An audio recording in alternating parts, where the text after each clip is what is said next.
தருமபுரியில் அண்மையில் தொழிற்கடன் வசதியாக்கல் முகாமில் கடனுதவிகளை மாவட்ட ஆட்சித்தலைவர் திருமதி கி சாந்தி வழங்கினார். அரசு கடன் திட்டங்களை பயன்படுத்தி மாவட்ட தொழில் வளர்ச்சிக்கு பங்களிக்க வேண்டும் என்று இம்முகாமில் ஆட்சியர் அழைப்பு விடுத்துள்ளார்.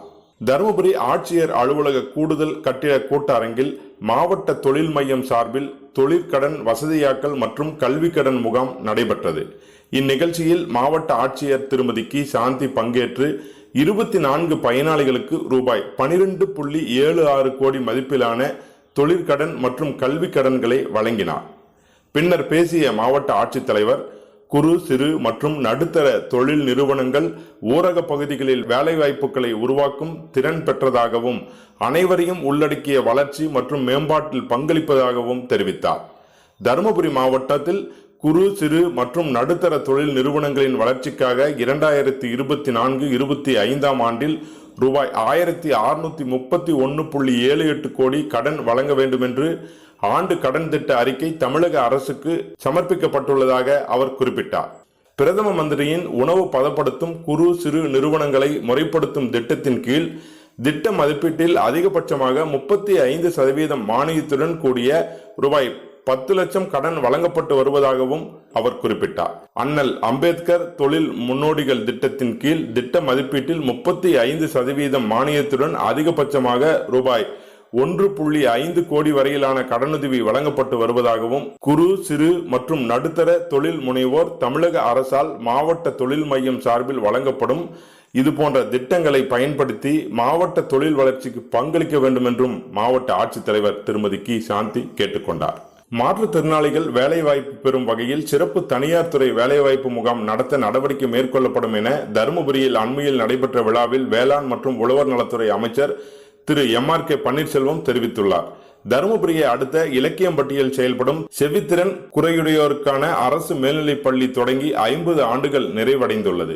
அதை சிறப்பிக்கும் வகையில் பள்ளி வளாகத்தில் பொன்விழா நடத்தப்பட்டது.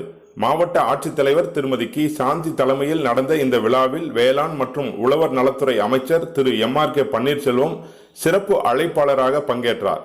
விழாவில் சிறப்பு பொன்விழா மலரை வெளியிட்டு அமைச்சர் பேசும்போது, ஊனமுற்றோர் என்ற சொல்லை மாற்றுத்திறனாளிகள் என மாற்றிய முன்னாள் முதல்வர் கருணாநிதி 2010 ஆண்டு மாற்றுத்திறனாளிகள் நலத்துறை என்ற புதிய துறையை உருவாக்கினார். அதன் மூலம் பல்வேறு சிறப்பு திட்டங்கள் ஏற்படுத்தப்பட்டு சலுகைகளையும் வழங்கினார். தற்போது தருமபுரி மாவட்டத்தில் 27,185 பயனாளிகள் மாற்றுத்திறனாளிகள் தேசிய அடையாள அட்டைகளை பெற்றுள்ளனர். பெஞ்சல் புயல் காரணமாக தருமபுரி மாவட்டத்தில் பல்வேறு பகுதிகளில் பலத்த மழை பெய்துள்ளது.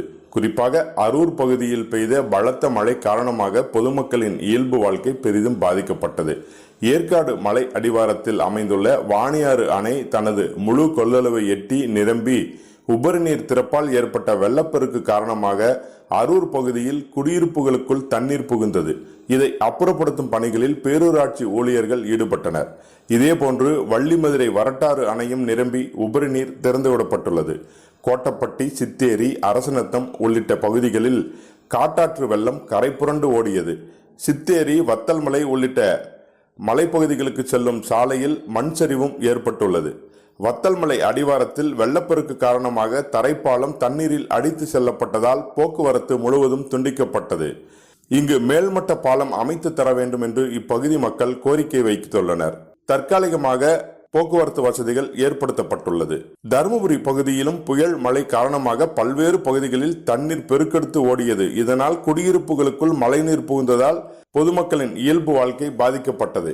புயல் மழை காரணங்களால் வெள்ளப்பெருக்கு ஏற்பட்ட இடங்களையும் பாதிப்படைந்த இடங்களையும் தமிழ்நாடு துணை முதலமைச்சர் திரு உதயநிதி ஸ்டாலின், மாநில சுற்றுலாத்துறை அமைச்சர் திரு ராஜேந்திரன், மாவட்ட கண்காணிப்பு அலுவலர் திருமதி திவ்யதர்ஷினி, மாவட்ட ஆட்சித்தலைவர் திருமதி கி சாந்தி, மாவட்ட காவல் கண்காணிப்பாளர் திரு மகேஸ்வரன் உள்ளிட்டோர் நேரில் சென்று பார்வையிட்டு நிவாரண பணிகளை விரைவுபடுத்தினர்.